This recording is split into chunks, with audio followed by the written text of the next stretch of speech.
فوت ہو جائے تو اس شخص کے نماز جنازہ کے اندر تاخیر کا سبب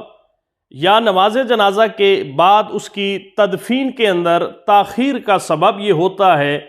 کہ فلاں اس کا رشتہ دار، بیٹا، بیٹی، بھائی یا کوئی اور جو ہے وہ ابھی نہیں پہنچا۔ جنازہ پڑھ لیا جاتا ہے لیکن میت کو قبر کے پاس تدفین کے لیے رکھ دیا جاتا ہے کہ جب تک فلاں نہیں آتا اس وقت تک اس کی تدفین نہیں کی جائے گی۔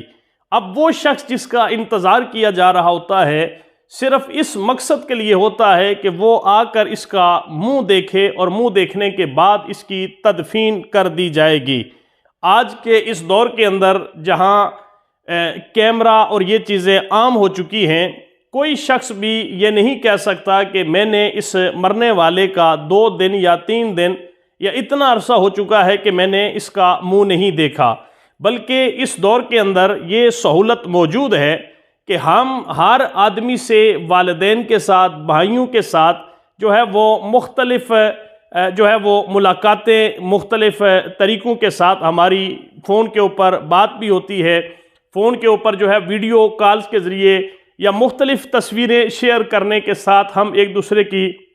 جو ہے وہ شکل دیکھتے ہی رہتے ہیں۔ لیکن مرنے کے بعد تدفین سے پہلے صرف میت کو اس نیت سے تاخیر کروانا کہ یہ فلاں شخص آ کے اس کا چہرہ دیکھے گا پھر اس کی تدفین ہوگی، یہ جائز نہیں ہے۔ آقا کریم صلی اللہ علیہ وسلم نے بہرحال ہر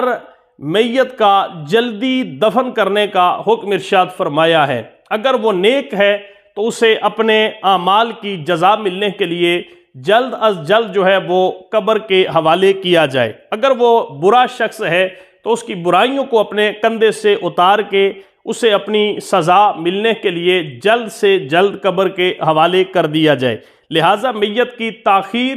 کسی شخص کے انتظار کے لیے کروانا یہ جائز نہیں ہے اور یہ غیر شرعی عمل ہے۔